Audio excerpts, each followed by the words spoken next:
Good day, guys. Good day to you all. Welcome back. Welcome back to the Formula Sports channel.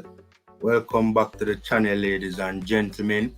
A pleasure as always, giving you guys content surrounding Jamaican football.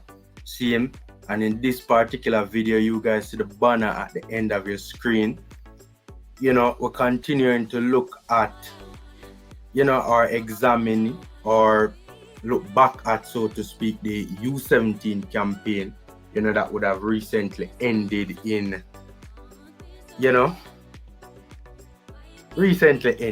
seeing, and to the dismay of many Reggae Boyz fans, it didn't end well. It did not end well at all.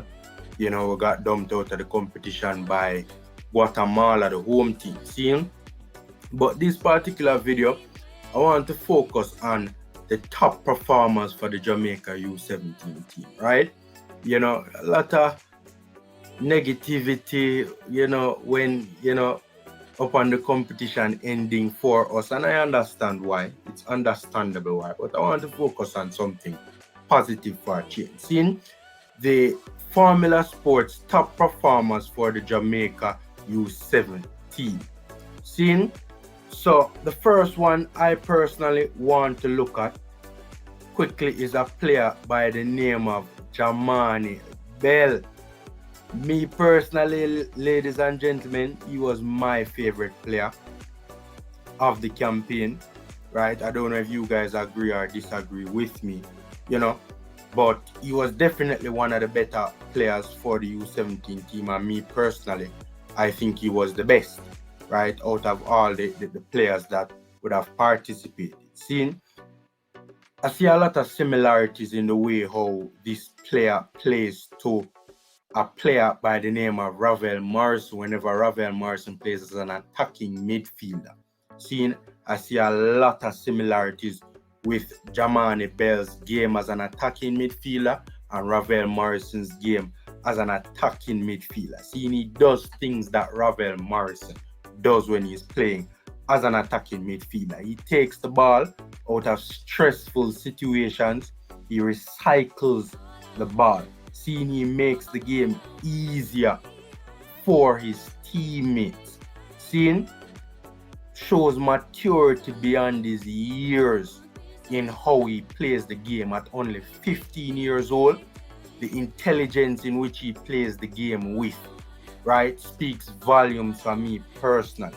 Seeing, he puts in defensive work, he puts in a defensive shift, right? He's not one of those number 10s who only wants to get on the ball and make things happen. No, he also puts in a defensive shift. Seeing, creativity, gets on the ball, makes things happen around him. Seeing, very important. His movement is also very laudable and very commendable, right? And that also shows the technical know-how, right, to get on the end of those passing channels, move into those spaces, move into those pockets of space, get on the ball and make things happen. That speaks a lot about his technical know-how.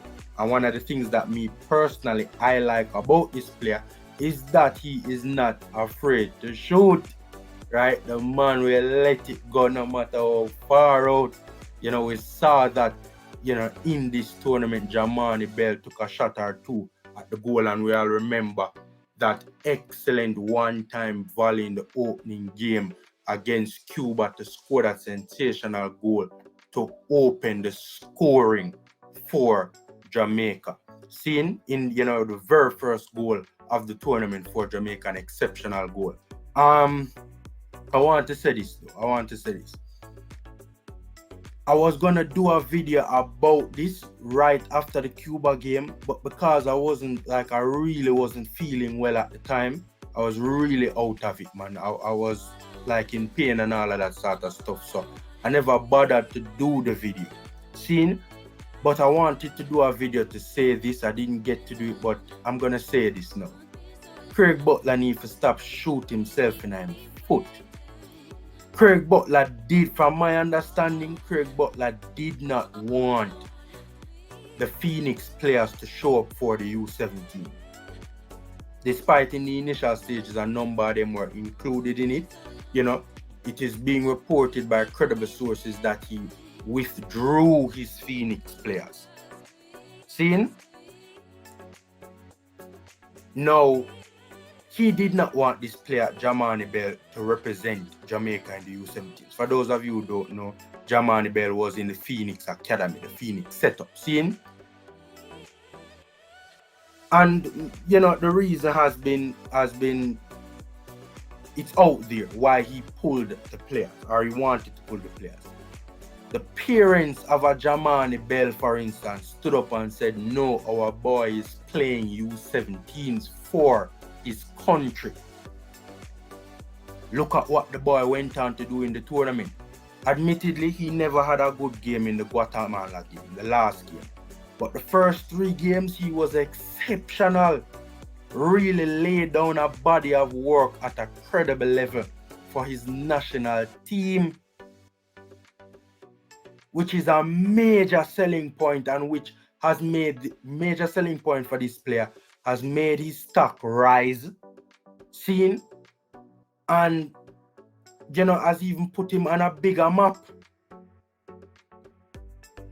has made this player's profile rise. Trust me, it has. I know that this player's stock has risen. And he did not want to send this player to play for the U17s. And we all know the petty reason why. But you need to stop shooting yourself in your foot.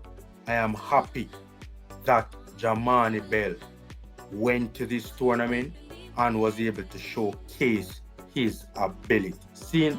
Alright. Up next, the player on your screen, Jordan Mangatal. Yo, you see that youth here, man? I rate that youth here. That youth here a baller. That youth here a baller. The first game when I see the youth in against Cuba, all the hype was around other players. Me I say, yo, wanna see Mangatal?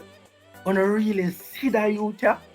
Yo, to me, this was one of the few players that barely put a foot wrong in the entire tournament for the young Reggae Boyz. Seeing every game he balled.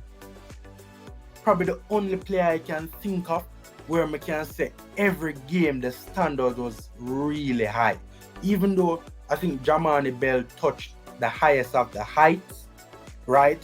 And 3 of his 4 performances were just really out of this world for me personally.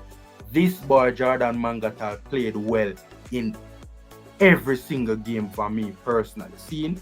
For those of you who don't know, he was the number 8 for us in the tournament, the box-to-box. Seeing? His energy in the middle of the park. Very good stuff, right? Very energetic in the middle of the park. Very involved in the game on both sides of the ball. Seeing? True box-to-box player, ladies and gentlemen. One of the things I like about this boy, his aggression. For the most part, it is controlled aggression. I like players like that, right? Especially midfield players who show a certain level of aggression, who show a certain level of intensity to their play. And that is Jordan Mangatal. Seeing? Real quality on the ball. True ball handler. Recycles the ball very well. Good passing. Excellent passing, excellent technical ability in tight spaces. Anytime he received the ball in some tight spaces, in some difficult circumstances, he did very well. And that's also something that I forgot to mention about Jamani Bell as well. Did really well in tight spaces, both those 2 players. Seeing? He is a very good controlling midfielder. Jordan Mangatal. Never knew much about this player, never knew anything about this player before this U17 campaign. He is a player that I am looking at going forward. And these names that I'm calling, I would really like to see these young players being guided throughout the ranks, right? And eventually going all the way to the pros, to the senior levels, playing for even the Reggae Boyz senior team. Big up Jordan Mangatal. Impressed me, had a very good tournament scene. Up next, you see this boy on your screen, ladies and gentlemen. Yo, that youth here, Wasi, you know, man. That youth here, Wasi. Malachi Molina. This is another boy I did not know much about before this tournament started. See him? Wicked baller. Malachi Molina, the right wing back. See him? And occasionally played as left wing back as well. See him? FC Dallas Academy, that's where he plays his football for, and it shows FC Dallas, one of the best academies in CONCACAF. It has that reputation, has produced some real top quality players. Could this boy be the next big thing out of the FC Dallas Academy? Who knows? Energy down the flanks. Energy down the flanks, ladies and gentlemen. On both sides of the ball, very involved in the game. You know, not one of those wing backs who only cares about going forward, also steps up and helps out in the defensive side of the game and really puts in a shift defensively. Seeing down the flank, up and down all day, every day. Seeing very good technical ability. Very good technical ability, very good touch on the dribble. This boy is an excellent dribbler. Excellent running at players and very good in 1v1 scenarios and very good in 1v2 scenarios as well. He will take on players, beat players, get by players. A very skillful player and a very assertive player in those type of 1v1, 1v2 scenarios, right? And very brave player. See him? When they talk about his passing ability, right? His passing ability, very good stuff. His decision making, I've noticed that with this boy, Molina, he has very good decision making, ladies and gentlemen. Seeing, I was spoke about the skill and the ability to beat players and get by players. Seeing, the only knock against this player that I have is his crossing does need to be more consistent. Seeing? I noticed that with this boy, his crossing does need to be a bit more consistent. That's the only knock against this boy that I have. Seeing?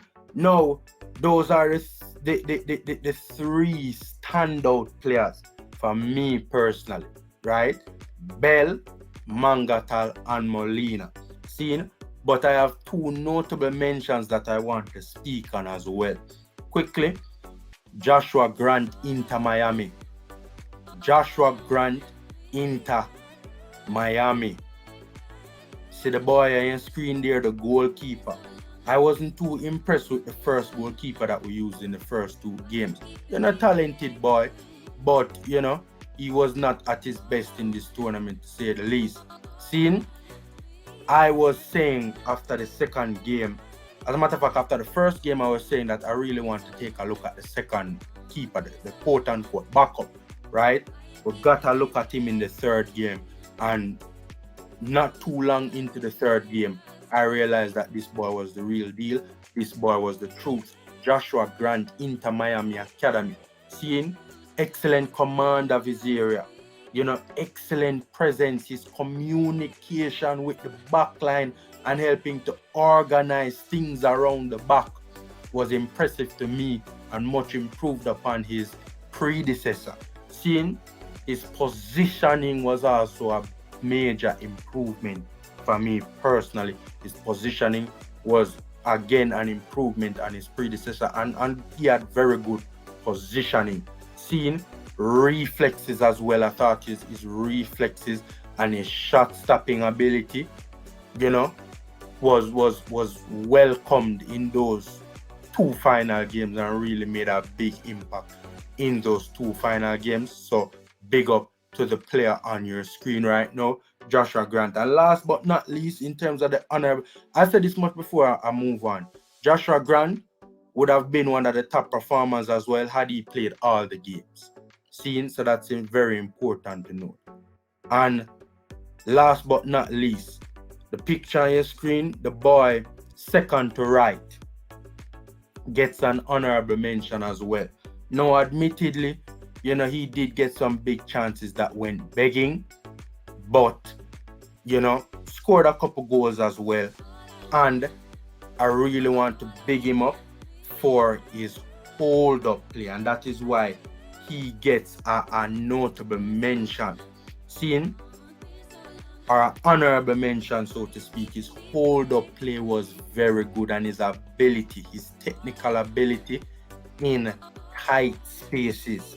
He received the ball under some difficult circumstances in this tournament, and he really did well to hold it up, to make it stick, put himself about, make it stick, and keep possession and help to progress the ball up the pitch, help us to keep the ball in advanced areas of the pitch. Seeing help to get in, his fellow attackers involved in the play around him as well. Seeing, so even though his finishing could improve, and some 1 and 2 chances went begging, this boy did well enough to get an honorable mention as well. Orion Watson, big up yourself. Seeing, so that's my 2 cents. Hit me up in the comment section. Let me know what you think. Knock up the like button, subscribe, and share. Hopefully these players can progress through the ranks for Jamaica. Seeing, take care and stay safe, guys. Until next time.